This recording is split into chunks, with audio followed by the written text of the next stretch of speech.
Bonjour tout le monde, j'espère que vous allez bien. Dans cette vidéo, je vais vous parler d'un sujet très important concernant le côté professionnel. Ce sujet est la reconversion professionnelle. Est-ce que vous êtes content dans votre travail? Comment vous sentez-vous chaque matin en vous levant tôt et quittez votre maison pour partir au travail? Comment vous sentez-vous en passant presque toute la journée au travail? Pensez-vous que vous avez quelque chose à ajouter chaque jour dans votre travail? Pensez-vous que ce travail vous permet de vous améliorer d'une manière ou d'une autre? D'abord, qu'est-ce que la reconversion professionnelle? Pour définir ce terme, on peut commencer par la définition du mot reconversion, qui est l'adaptation ou l'affectation à des conditions nouvelles. Et si on rajoute le mot professionnel, c'est-à-dire que cette adaptation ou bien cette affectation à ces conditions est liée à un travail ou un emploi.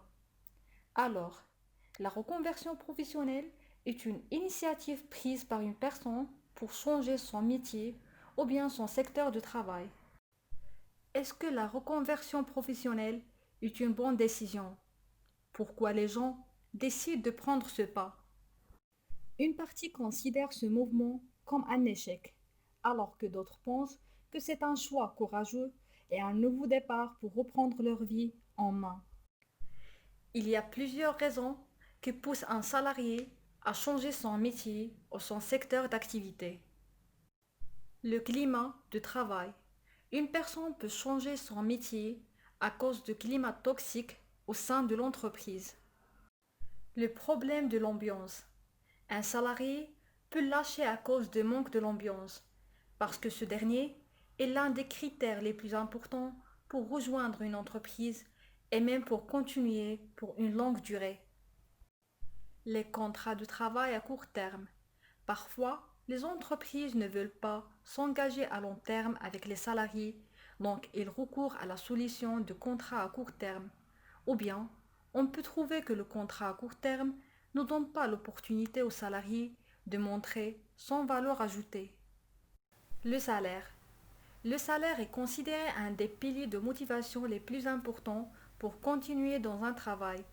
Donc, un salaire insatisfaisant en comparaison avec le travail effectué égale la décision de la reconversion professionnelle.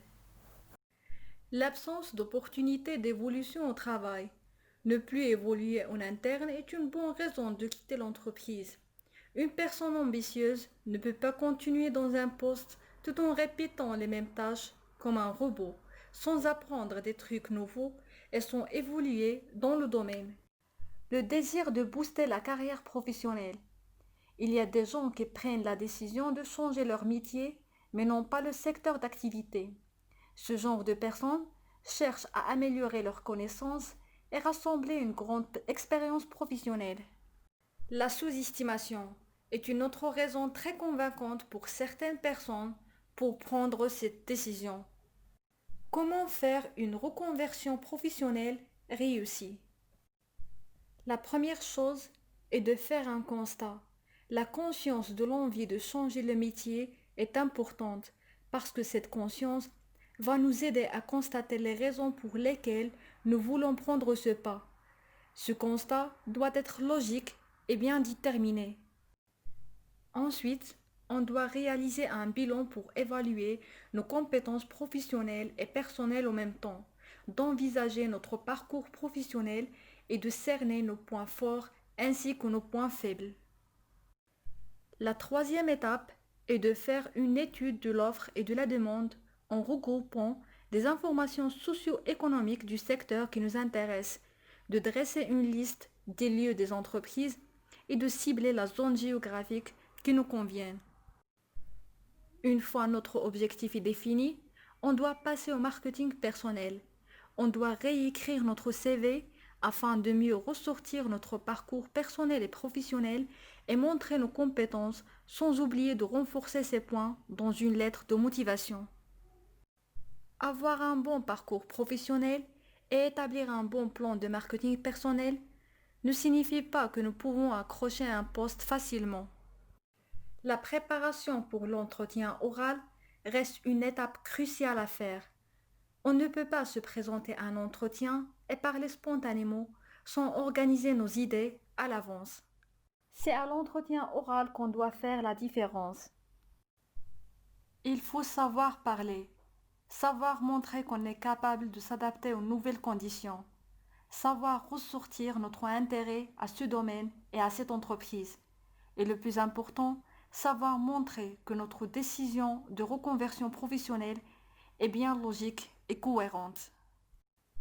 Parce que les recruteurs peuvent refuser d'approcher des personnes qui se reconvertissent à maintes reprises. Ils considèrent ce genre de personnes comme un risque qui se traduit par un manque de garantie. Donc, elles ne peuvent pas compter sur ces personnes dans le parcours de leurs entreprises. Merci d'avoir bien voulu regarder la vidéo, j'espère qu'elle vous a plu. N'oubliez pas de vous abonner, de liker et de me laisser vos commentaires pour m'encourager à partager avec vous davantage de vidéos.